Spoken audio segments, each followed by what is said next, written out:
This is Crossing Bridges, brought to you by OneUp, a coalition to end police brutality. One interviewee leading the fight from the world of activism.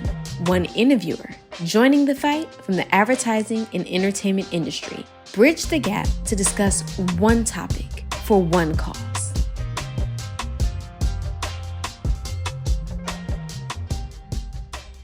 Hi, I'm Seung Chung, CEO and co-founder of Cashmere Agency. Hi, I'm Chris Burbank, Vice President for the Center for Policing Equity. Let's unpack and deconstruct defunding the police. It's a trigger word. It's polarizing. People feel certain emotions when they hear that phrase. I heard and like reimagining the police, and I heard that first through the Center for Policing Equity. So why has the terminology defund the police been so controversial? And what does defunding the police mean to you? Well, so defund the police is all over the map, I think, is why it's so controversial. No one really knows what it means. In fact, some people who are advocating defund the police don't actually know how to go about a project like that. And so for the Center for Policing Equity, what we look at and what we prefer is reimagining what the police do. We have made the mistake, we'll just go with the last 30 years, but throughout the history of policing, of not applying science. Is what we're doing actually producing the outcome or the results that we want? The answer to that is no. Obviously, no. And in fact, we have failed to include a large segment of society. As policing is modernized, we have allowed a segment of our society to be them, or the people that we're against or trying to solve the problem for. And so to defund the police, by simply looking and saying, all right, these are the activities we engage in. If they're not producing the results, then let's no longer do those activities, right? Let's not engage in, we'll just say, traffic stops, for an example. No longer will we send officers out to write tickets. And by doing so, you will naturally change the budget requirements of a police department. But what you will do is you'll defund that through a little bit of thought, not simply just cutting the budget. There's varying degrees of defunding the police, and it's not a cookie cutter approach. It's like potentially customizing it for each department and city and so forth. And there's a lot of different factors that go into it. But there are various, like I said, varying degrees of it. So there is like the burn it down, people say, various movements would say that. So like the city of Camden, New Jersey. So they reset. Are you familiar with what they did there? And very familiar.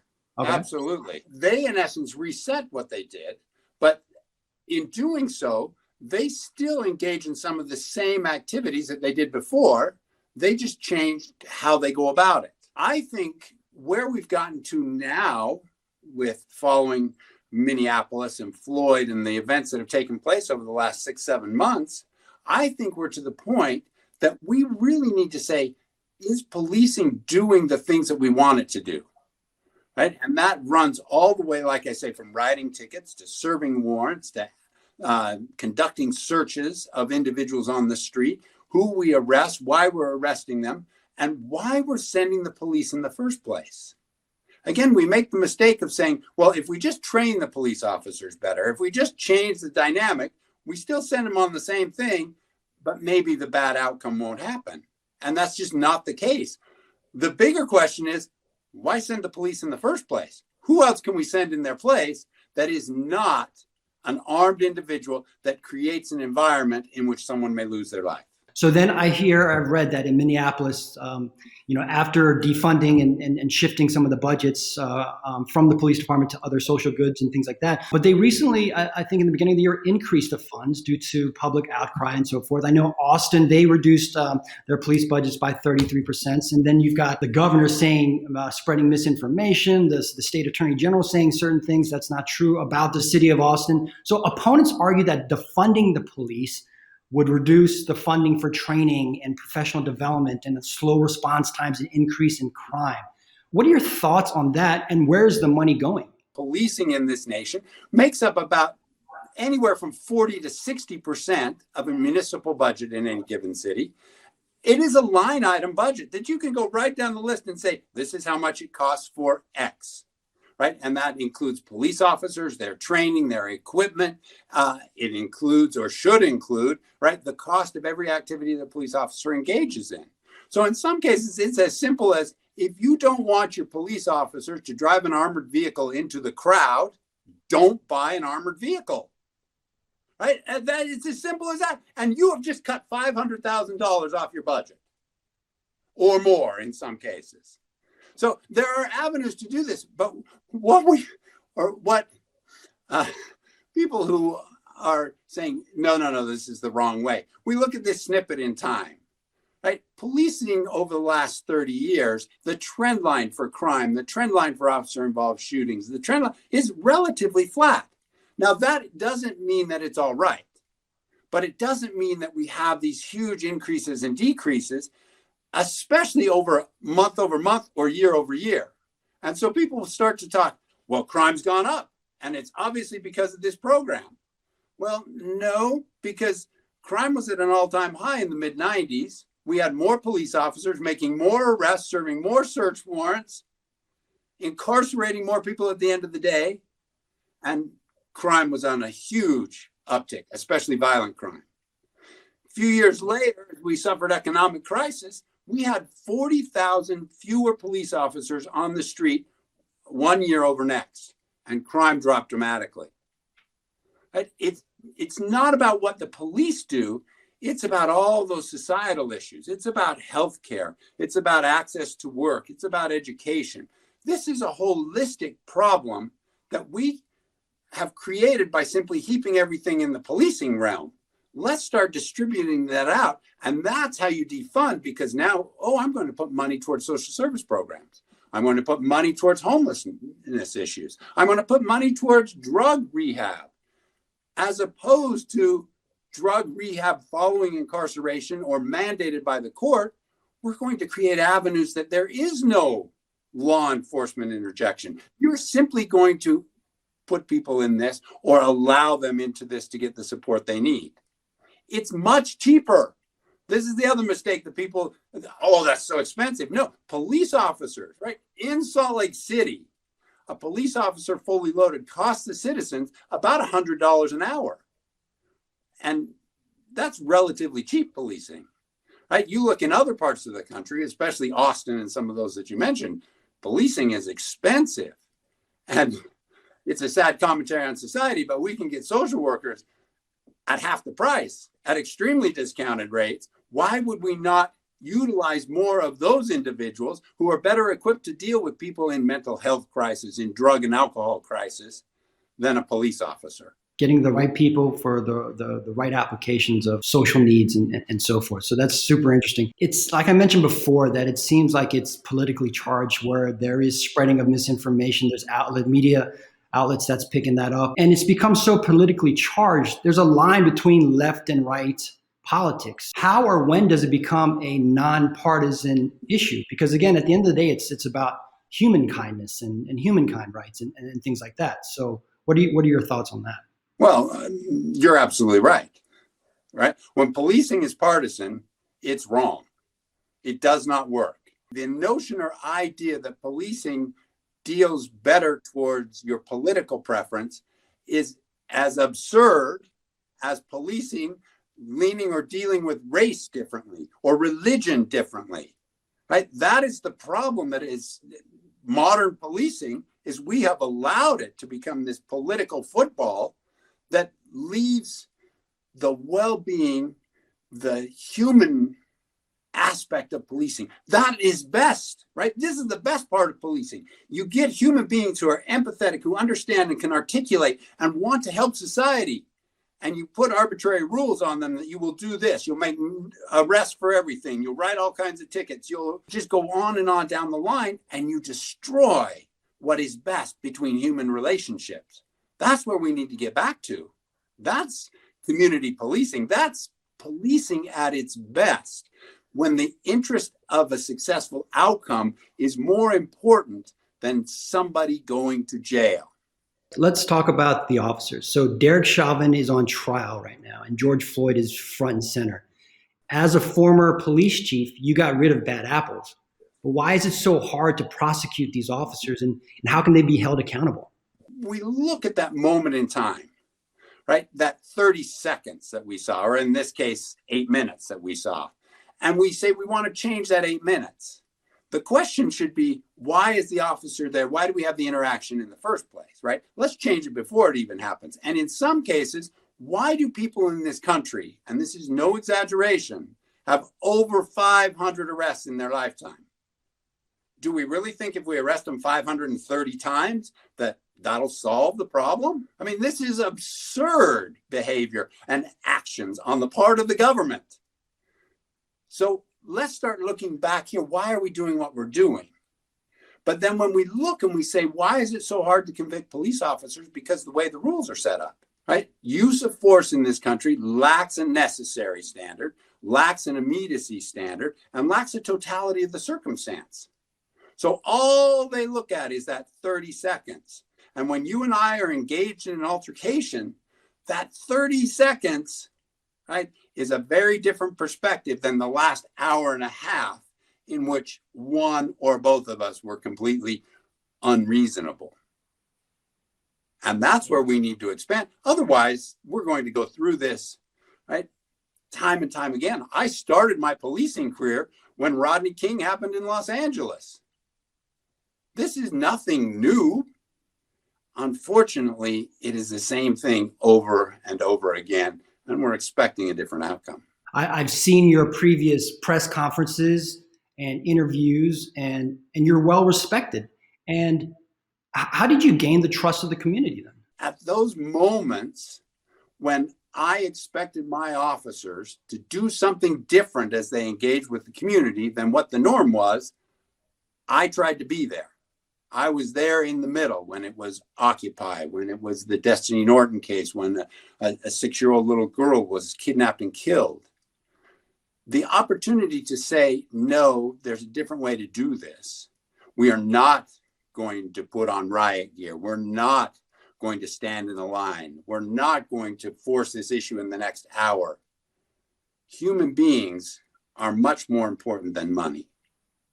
And we fail to see that time and time again when we have this notion or idea, well, there's another call waiting, we got to get to that. No, the most important thing is what sits in front of you at that moment to make sure that it's resolved peacefully. And when you can guarantee that for every interaction that takes place, well, then maybe you won't even have the next interaction.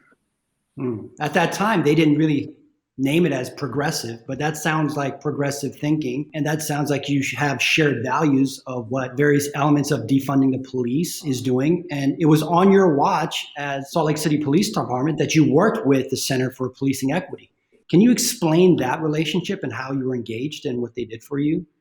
Oh, absolutely. So at the time, I was the vice president of the Major City Chiefs Organization. So it's the 70 largest agencies in the United States and Canada. And the founder, well, the co-founders came to me and said, hey, we want to work on policing, right? Philip Atiba Goff, who did his graduate work on implicit bias and racism in systems, came and said, I want to look at police data. How do I get access to it? And so we started down the road together, looking at individual police agencies and seeing how could we change circumstances. So in Denver, it was officer-involved shootings. In Salt Lake City, it was the immigration issue and the debate over are undocumented individuals committing crime at a higher rate. What developed my, we'll say, testimony of the strength of using science to inform our policing decisions is the rhetoric around immigration was that undocumented individuals were committing crime at outrageous rates and committing horrible crimes. So I opened up all the data to research scientists and said, tell me who's committing those crimes. And in fact, undocumented individuals in the city of Salt Lake were committing crime at a much less proportion, at a smaller proportion than the rest of society. But one of the most telling things is when the society comes back, right, when the community comes back and says, well, as an undocumented individual, if you're an immigration agent, I wouldn't call you. When our Latino community says, well, yeah, if you're if you're acting as an immigration agent, I'm not calling you. But when the white population says, I'd be less inclined to call you because I would view you as less legitimate if you engage in that activity. Now, while that didn't change the legislature's mind. They still enacted the law, but it never went into place because of lawsuits and everything else. That law that, in essence, the Utah State Legislature put in place never went into effect. And from the research, created an avenue to where it wasn't the crazy liberal police chief in Salt Lake City against the conservative legislature. It was science. And so our business community, faith community, right? People started to sign on, and born from this was the Utah Compact, which said we believe in the humanity of all people and the value of families and not separating people. And that created a groundswell in the state of Utah that overcame this horrible legislation, right? That created avenues for people to stand up and say, yes, there's a better way to do business. And so it was from that point on that I said, no, I am committed to this. And in fact, Phil and I have testified in front of Congress together over the years. We've given countless speeches and interactions and talked to school groups as well as legislative bodies in order to say there's a better way to do business and we know how to get to it. We can study it and we can prove it. Just give us the trust to make the change. So data and analytics approach. I think the CPE is great for identifying and creating policy. You talk about like ban on no-knock warrants, ban on chokeholds, creating a national database for discharged officers. I read that last 10 years, you worked with over 45 police departments.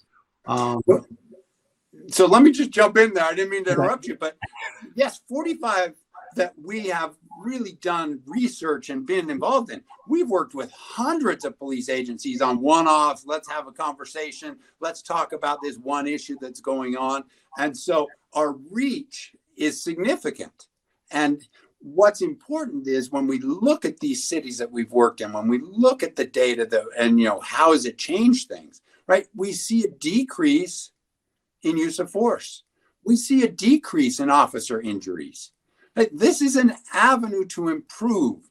And while nothing is going to change it so where there's nobody injured tomorrow or the next year, imagine families, neighborhoods, communities who that one loved one is still with them. Look at the Floyd incident. How would have that changed America had that 8 minutes gone differently? No, absolutely. Absolutely. So currently, what is your new role at the CPE? Well, so my role hasn't changed a whole bunch other than I represent the law enforcement kind of relationship side of CPE, as well as speaking and trying to get the interpretation that CPE, the recommendations that we find through data, into the hands of working police chiefs and police agencies and legislative bodies. What we're really trying to do with a pilot project that we're undertaking in Seattle called C4J, right? CompStat for Justice, is looking at justice initiatives, justice within your police department, just like you do crime for CompStat, which is a program by which they deploy police officers based on where crime is and hold them accountable for their actions. And it creates tremendous amount of disparity in the outcome in policing. What we're saying is, if we're that focused on crime, why are we not that focused on justice? If we look at that and we measure the actions of police officers and the outcomes of their actions the same way we do crime, wow, we could change dramatically the use of force and the negative interactions that take place every single day in this country. One Op is a call to action for advertising, media, and entertainment to end police brutality. How do you see us as an industry supporting your cause, and how can we be an ally? Throughout my career, and it was something that I had the advantage of learning very early on in my policing career, prior to me even becoming the police chief. But as the police chief, right, my best ally, the best avenue that I had to speak to the public was through the media. My partners in the media here in Salt Lake City especially, are still extremely strong and call all the time when we have lots of interactions about what's going on in the world today and how to change things. But I always knew if I wanted to speak to the public, I would invite the media in, or I would go to them and say, here's what's going on. And this changed the dynamic, because when the media reports on the negative thing that Salt Lake City did, and it is a gotcha because someone else is reporting on it, it's vastly different as a community perspective when the police chief is the one who stands up and announces to the media, this is what we did wrong, and this is how we're going to change it to make sure we don't do wrong in the future.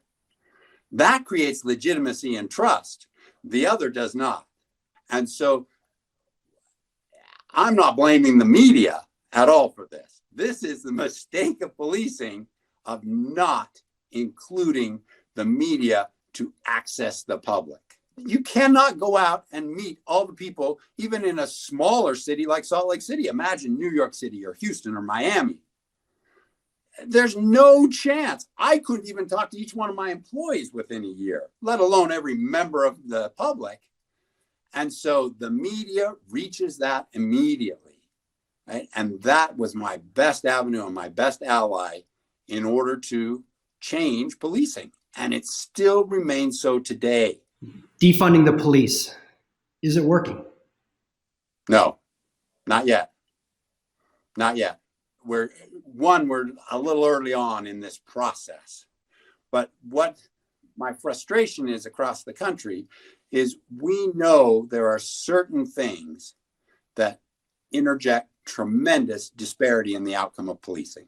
Search and seizure. As a Black man in this nation, you are about 8 times more likely to be asked for a consent search. The efficacy of that effort, so the number of times that the officer finds contraband or guns or something inappropriate, we'll say, falls in most cities to about 1%.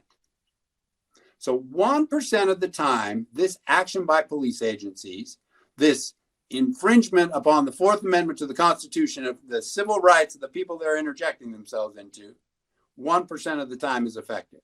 Imagine if you had a viewership of only 1%. You and I wouldn't be having this conversation right now. But when you look conversely at white males, the efficacy of that effort in some cities increases as much as 25%. Now, that doesn't mean you have a bunch of white males running around committing crimes. What it means is the scrutiny that goes into the question of, can I search you tonight, is much more significant if you have white skin color. You don't need city council approval. All you need to do as a police administrator is say, no longer are we going to do consent searches. If you believe someone needs to be searched, you will obtain a warrant. And with telephonic warrants, it can be done very quickly.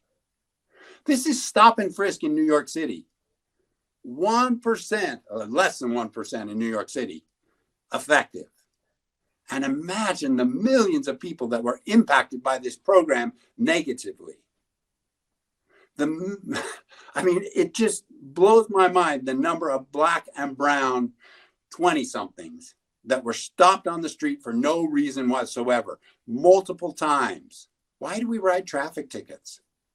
There's no correlation between increased safety on a roadway and the act of writing a ticket. Tickets have tremendous bias built into them, right? The disparity that exists across the country with traffic tickets is amazing.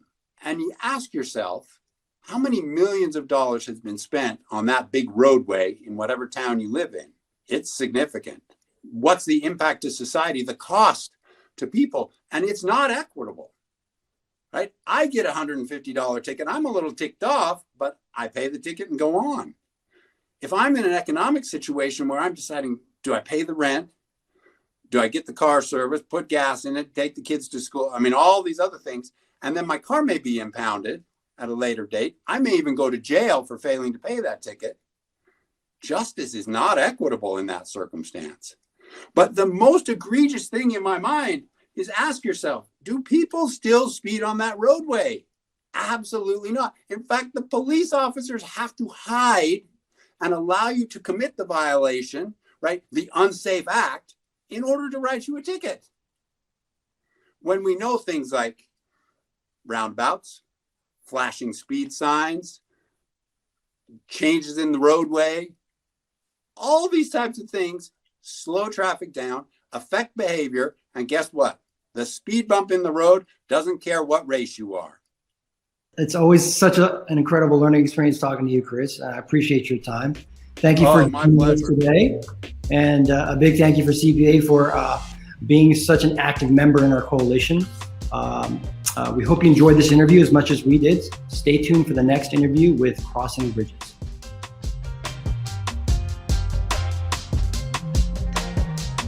To learn more about OneUp and ways you can get involved, visit oneup.org.